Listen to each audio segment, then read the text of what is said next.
Hey there, fellow bakers. Today, we're going to dive into the world of baking and learn how to make a delicious pound cake.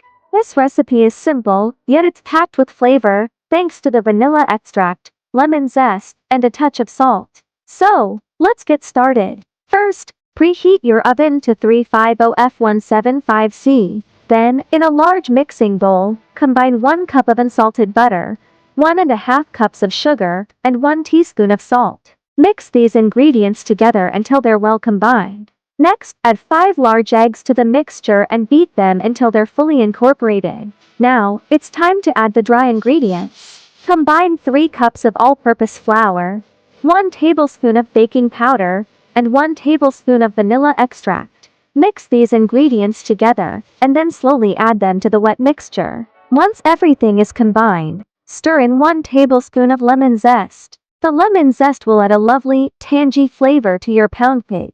Now, it's time to bake. Grease a 9x 5-inch loaf pan with butter and line it with parchment paper. Pour the batter into the pan and smooth it out with a spatula. Bake the pound cake for about 50 minutes, or until a toothpick inserted into the center comes out clean. Once your pound cake is done, let it cool for about 10 minutes before removing it from the pan. Allow it to cool completely on a wire rack before slicing and enjoying. And there you have it, folks. A scrumptious pound cake that's perfect for any occasion. I hope you enjoyed this recipe, and if you did, please give this video a thumbs up and don't forget to follow and subscribe for more delicious baking tips and tricks. Happy baking!